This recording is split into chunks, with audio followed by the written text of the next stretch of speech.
리더에게 듣는 시간으로 이어가 보겠습니다. 오늘은 이번 주에 또 여러 가지 체크할 이슈들이 있기 때문에 좀 두루두루 점검해 볼 텐데요. 대신증권의 이경민 팀장과 함께 하겠습니다. 어서 오세요. 네, 안녕하십니까. 네, 오랜만에 오랜만에 나와주셔서 고맙습니다. 고맙습니다. 주요한 이슈가 있을 때마다 네. 또 마켓 인사를 찾아주고 계신데 네, 불러주셔서 감사합니다. 저희가 감사하죠. 네. 주제부터 일단 그럼 확인을 해볼까요? 오늘의 주제는요. 앞서서 살짝 예고해드렸다시피 뭐 CPI 지표도 있고요. FOMC 회의도 있고요. 이에 따라서 증시의 변동성 이런 이야기가 나와서 한번 체크를 좀 해보려고 합니다. 일단 미국에서 부채 한도가 합의된 이후에 증시가 생각보다 안정적으로 흘러가고 있어요. 이게 계속 이어졌으면 좋겠어요. 그렇죠, 좋겠죠. 어떻게 생각하세요? 이번 주 이슈가 많다 보니까 이 랠리 이어갈까? 일단은 부채 한도 협상 내용만 보면은 되게 긍정적이에요.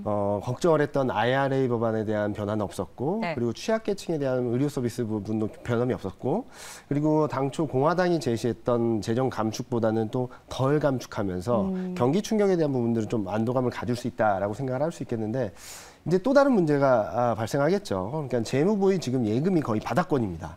만약에 부채 한도를 늘려주게 되면은 재무부는 이제 채권을 발행해서 예금을 쌓아놔야 되겠죠. 그래서 지금 유동성에 대한 걱정들이 많이 들어오고 있는데 이게 무슨 말이냐면 채권을 발행하게 되면은 많은 사람들이 되게 안전한 자산이라고 말할 수 있는 게 미국 채권이잖아요.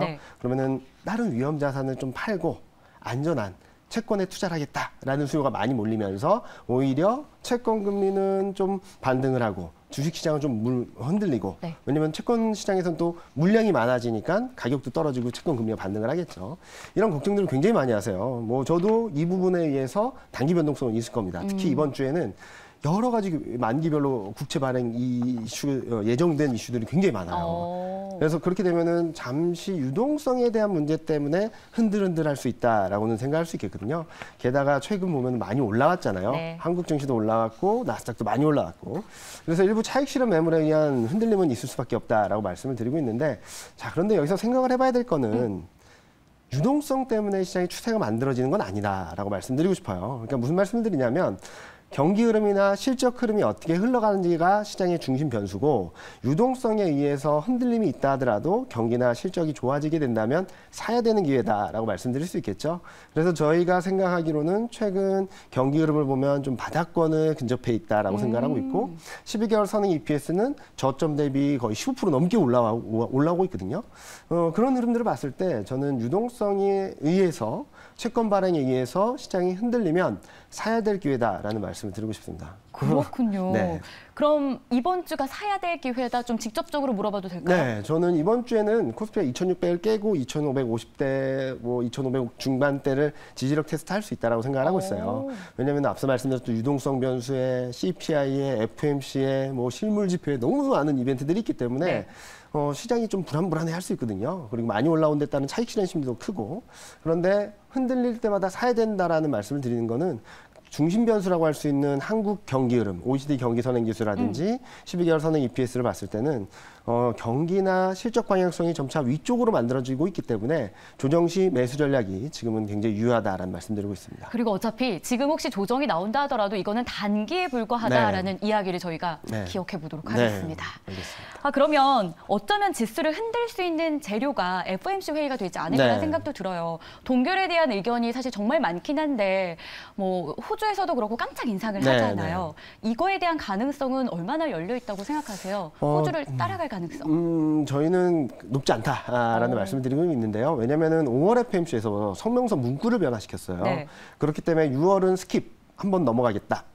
다음 물가 지표나 경제 지표들을 확인하겠다라는 센스를 보여줄 수 있다라고 보고 있고, 최근 연준 위원들 중에 투표권이 있는 위원들을 말하는 걸 보면은 좀 멈췄다 가는 게 맞겠다. 이번은 지나가자. 데이터를 좀 더 확인하자라는 의견들이 굉장히 많습니다.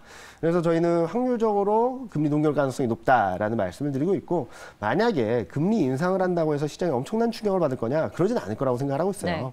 왜냐면은 최근 흐름들을 보면은 이미 6월 달에 금리 인상할 수 있다는 확률이 70%까지 갔다 왔어요. 그리고 7월 달에 금리 인상할 수 있다는 확률이 60%를 넘고 있습니다. 그러니까 6월이든 7월이든 금리 인상은 한번 할 것 같아라는 생각을 많이 하고 있다라는 거죠. 그러면은 이번 하든 다음에 하든 시장에 큰 영향을 주지는 않을 거다라고 생각을 하고 있습니다. 이제 FMC에서 주목해서 봐야 될 것은 네. 점도표예요, 점도표. 네. 그러니까 점도표가 올해 점도표가 5.1이었는데 지금 3월 달에 발표할 때는요.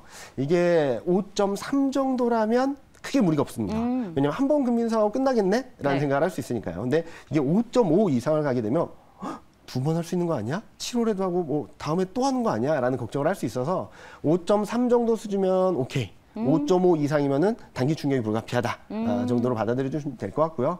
이제 어찌됐든 간에 금리 인상 사이클은 거의 끝을 향해 가고 있습니다. 네. 한 번이 남았든 두 번이 남았든. 그렇기 때문에 단기 등락은 있다 하더라도 시장의 흐름에 큰 영향을 주기보다는 단기 변동성을 자극하는 변수 정도로 생각을 하고 있습니다. 그러면 앞으로 한두 번 정도 만약에 올리게 된다면 그거에 대비를 할 필요는 없는 건가요? 끝나가고 있으니까? 끝나가고 있기 때문에 그리고 저희가 예상하기로는 저희 대신증권에서 예상하기로는 6월 FMC에서 금리 동결을 할 경우에는 7월도 안 할 가능성이 좀 높아진다라는 말씀을 드리고 있어서 너무 걱정하지 말자라는 쪽으로 말씀을 드리고 있고 만약에 한 번 더 한다 하더라도 시장이 이미 인지하고 있거든요. 네. 알고 있는 거에 대해서 시장의 충격은 좀 크지 않습니다. 그런 것들을 조금 염두에 두시고 저도 요즘 세미나 다니면서 많이 물어보시는데 이렇게 악재가 많은데 왜 시장은 올라가냐라는 말씀들을 많이 하세요. 근데 제가 말씀드리고 싶은 거는 시장이 이미 다 알고 있는 악재들의 영향력, 파급력은 그렇게 크지 않습니다. 그리고 시간을 가면서 가격을 통해서 어느 정도 선반영하기 때문에 지금은 새롭게 변하는 것들이 무엇인지를 좀 더 주목해서 봐야 된다는 말씀 드리고 있습니다. 너무 이 재료 자체가 오래됐어요. 네, 맞습니다. 말씀 주신 대로 너무 많이 울거먹은 느낌도 사실 좀 들고요. 그거에 따라 많이 위축이 됐었기 때문에 크게 반응 안 할 가능성이 높다라는 점도 챙겨가겠고요. 환율도 한번 점검을 해볼게요. 최근 원화가 강세를 좀 보여주면서 안정세를 찾아가는 느낌입니다. 수급하고 좀 연관지어서 이 기조가 이어갈 수 있을지 의견 좀 들어보고 싶어요. FMC 전후로 해서 통화정 금리 인상한다 만다 또 점도표 레벨에 따라서 달러 인덱스가 반등을 하면서 원달러율도 좀 올라갈 수 있다라고 생각을 하는데 저희는 연말로 가면 갈수록 원달러율을 우하향한다라고 생각을 하고 있어요. 그래서 저희는 연말까지 1,200원 초반까지 열려 있기 때문에 좀 등락은 있다 하더라도 환율 방향성, 채권 방향성, 채권금리 방향성은 우하향일 거다라고 말씀을 드리고 있습니다. 자, 그러면 이제 외국인이 계속 들어올 거냐? 일단 그러면 외국인이 왜 샀냐를 먼저 봐야 될 것 같아요. 재밌는 그림은 3월 올해 들어서 외국인이 많이 샀다라고 많이 말씀하시는데 실질적으로 보면 작년 7월부터 계속 샀습니다. 23조 이상을 샀어요. 거의 1년 가까이 가고 있는 거예요? 1년 가까이 사고 있는데 재밌는 그림은 작년 7월부터 올해 3월 중순까지는 싸면 사고 좀 올라왔다 싶으면 팔고 싸면 사고 이 패턴이었다가 외국인 수급이 굉장히 가파르게 굉장히 공격적으로 변한 시점이 3월 22일이에요. 그때부터 8조 넘게 사고 있거든요. 왜요? 일단 첫 번째로는 아까 말씀드렸던 12개월 선행 EPS가 올라오기 시작했어요. 자, 그러면은 무슨 일이 벌어지냐면 선진국 대비 이익 강도가 반등을 하기 시작했고요. 밸류에이션 부담은 꺾이기 시작했어요. 그러니까 한국 증시가 지금 최악의 상황을 겪고 있다고 말할 수 있겠지만 최악의 상황에서 벗어날 조짐이 나타나고 있다라는 것들을 인지할 수 있겠고 두 번째로는 환율에 대한 베팅이 좀 들어왔다고 생각하고 있습니다. 그동안 원달러 환율은 1,300원 넘나들었거든요. 맞아요. 그 와중에 달러 인덱스는 101, 102포인트에 그쳐 있었죠. 일방적으로 원화가 약세를 보였던 상황이에요. 그게 꺾이면서 외국인이 적극적으로 들어왔다고 보고 있거든요. 그런 흐름들을 봤을 때 향후 수출이 조금씩 개선되고 무역 수지 적자가 줄어들고 하면서 원화 강세 압력이 조금 더 이어지게 된다면 그리고 실적 전망이 계속적으로 우상향할 가능성이 높다는 점들을 감안해 봤을 때 외국인 수급은 최소한 올해 여름까지 계속적으로 들어올 가능성이 있다라고 말씀드리고 있습니다. 오, 좋네요. 어쨌든 외국인이 주는 영향력이 크잖아요. 최근 흐름들을 보면은 외국인이 반도체, 자동차, 2차 전지, 셀업체고요. 그리고 기계업종을 꾸준히 사요. 그리고 재밌는 그림은 3월 21일까지 매도했던 것. 그러니까 제가 3월 22일 날부터 수급이 변했다고 했잖아요. 3월 22일부터 매수 전환한 업종이 튀는 그림이 나오거든요. 대표적으로는 조선. 그리고 철강, 조선하고 화학 이런 업종들이 튀기 시작했어요. 이런 흐름들을 보면 시장을 이끌어가는 주도주뿐만 아니라 순환매에도 외국인 수급이 좀 영향을 미치고 있다는 점들에 있어서 외국인 수급을 계속적으로 관찰하시면 좋겠다는 말씀드리고 있습니다. 여름까지 들어올 가능성이 높다라는 점도 좋습니다. 자, 그리고 또 한 가지 체크해봐야 될 게 KDI에서 6월 경제 동향을 발표했는데 경기 저점을 시사하는 지표가 늘어났다. 하반기에는 좀 반등 가능성이 열려 있다라고 전망을 합니다. 이 KDI의 발표에 동의하시는지 궁금해요. 저희는 동의합니다. 그러니까 회복 강도나 속도에 대한 부분들은 좀 더 체크해봐야 되겠지만 지금보다 더 나빠질 가능성은 높지 않다라는 말씀드리고 있는데 첫 번째로는 OECD 경기 선행지수가 지금 2년 동안이 하락세에서 벗어나서 5월달 지표가 좀 0으로 됐어요. 그냥 바닥권에 근접했다라는 얘기들을 할 수 있겠고요. 두 번째로는 수출 데이터예요. 근데 많은 분들이 수출 지금 더 나쁘다고 하는데 무슨 얘기냐라고 하실 수 있는데 5월 달에 수출 데이터가 4월보다 전년 대비 변화율이 더 나빴던 것은 작년 5월 달에 너무 좋았기 때문이에요. 상대적인 거군요. 네, 상대적인 거고요. 그리고 10일까지 수출 데이터를 보면은 영업일수에 따라서 플러스 반전을 했다는 소식도 들렸어요, 오늘. 근데 영업일수를 감안하다 하더라도 마이너스 한 자릿수대로 들어왔다라는 얘기가 나오더라고요. 그리고 그보다 더 중요한 것은 수출 금액입니다. 수출 금액을 보면 올해 나쁘지 않았어요. 네. 좀 레벨이 낮아지긴 했지만 22억 달러에서 23억 달러대를 유지하다가 5월 달에 24억 달러를 넘어섰거든요. 근데 24억 달러 넘어선 게 22년 10월 이후 처음이에요. 그러니까 작년 4분기 저점보다 수출 금액 자체가 올라오고 있다라는 시그널들이 나타나고 있어서 저는 뭐 경기 선행지수라든지 또는 수출 금액 자체의 흐름들을 봤을 때는 지금 바닥권을 통과하고 있는 시점이 아닌가라는 말씀을 드리고 있습니다. 자, 그렇다면 좀 섹터 안으로도 들어가 볼게요. 최근 한 달 동안 시장을 주도한 섹터는 반도체죠. 네. 이 장세가 이어질 것으로 보십니까? 한 달뿐만 아니라 올해 초부터 최근까지 흐름들을 보면은 반도체, 2차 전지, 자동차가 시장을 아웃퍼폼하고 이 세 개 업체들을 계속적으로 외국인이 사고 있습니다. 그래서 저희는 요 세 개 기업들이 앞서거니 뒤서거니 하면서 이 세 업종들이 시장을 이끌어갈 것으로 생각을 하고 있는데요. 저는 반도체 업종을 최선 업종으로 말씀을 드리고 있어요. 2차 전지는 워낙 많이 올랐기 때문에 조금 쉬어가는 그림이 나올 수 있고 셀 업체는 좀 상대적으로 괜찮다라고 보고 있습니다. 그리고 자동차 같은 경우는 최근 실적 피크아웃에 대한 논란 그리고 하반기 경기 불안에 대한 부분들. 그런데 반도체는 지금 업황에 대한 논란이 있긴 하지만 반도체 수요에 대한 기대감들이 조금씩 살아나가고 있거든요. 그리고 반도체 업황이 아직까지 나쁘다라는 의견도 굉장히 많습니다. 여러 가지 의견들이 있는데 저는 게임 이론으로 보면은 좀 시장상이 조금만 나아져도 급반전할 수 있다라는 말씀을 드리고 있어요. 예를 들어서 이렇게 말씀드려 볼게요. 시장 상황이 안 좋을 때, 업황이 안 좋을 때는 매수자가 우위를 보입니다.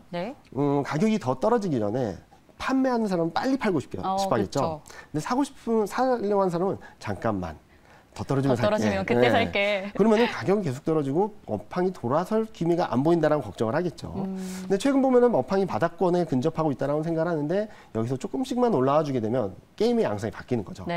사고 싶은 사람은 조금이라도 가격이 쌀 때 사고 싶어 하고 팔고자 하는 사람은 좀 기다렸다가 가격이 오르네? 잠깐만 기다려봐. 너 프리미엄 얼마 줄래? 야, 앞으로 더 오를 것 같은데 프리미엄 주고 사. 이런 식으로 될 수 있거든요. 그런 흐름들이 조금씩 감지되고 있다는 측면에서 반도체 업황 턴어라운드가 한번 나타나게 된다면 좀 빠르게 움직일 수 있어서 좀 걱정하기보다는 지금부터는 조금 반도체에 대한 업종에 대한 관심을 계속적으로 가져보자라는 말씀드리고 싶습니다. 그렇다면 대형장 위주의 움직임이 예상되는 6월입니다. 포트폴리오를 구성한다면 반도체라고 살짝 힌트를 주셨는데 구체적인 설명과 함께 투자 전략까지 좀 세워주시죠. 일단은 반도체, 2차 전지 셀 업체고요. 대형주들 그리고 자동차 밀릴 때마다 사자. 오늘 좀 밀리고 있죠. 그럴 때 조금씩 사자라는 말씀 드리고 있고 주식 비중이 많으신 분들은 좀 기다리자. 7, 8월 달에 더 비싸게 팔 기회가 올 거다라는 말씀을 드리고 좀 주식 비중이 많지 않으신 분들은 내일 살까? 오늘 살까? 걱정하지 마시고 오늘 일단은 10%라도 사셔서 어느 정도의 가격대를 만들어 놓으시고 밀릴 때마다 더 모아나간다라는 생각을 해주시면 좋을 것 같아요. 그리고 반도체, 2차 전지, 자동차만 말하냐 순환매등 어떤 게 돌아갈 거냐라고 말씀드리면은 실적도 턴어라운드하고 외국인도 순매수 전환하면서 가격도 아직 싼 업종들이 인터넷 건설, 운송 이 세 업종들이 있거든요. 이 업종들은 쭉 끌고 가자는 말씀드리기보다는 반도체나 2차 전지가 좀 쉴 때 좀 반등하는 모습들을 보여줄 수 있기 때문에 한번 길목 지키기 전략 한번 가져보셔도 무리가 없다라는 말씀드리겠습니다. 반도체, 자동차 등도 언급이 됐지만 인터넷, 건설, 운송 등도 저희가 한번 순환매 관점에서 길목 지키기? 밀릴 때마다 산다라는 생각을 하면 좋을 것 같은데요. 알겠습니다. 앞서 말씀드렸던 변수들을 좀 확인하시면 좋겠습니다. 좋습니다. 이렇게 해서 저희가 이번 주 전략 그리고 하반기의 가능성까지 좀 열어놓고 이야기 나눠봤습니다. 이건민 팀장이었습니다. 고맙습니다. 네, 감사합니다. 네, 준비한 소식 다 전해드렸습니다. 저희는 내일 1시 40분에 더 탄탄한 전략 가지고 돌아오겠습니다. 시청해주신 여러분 고맙습니다.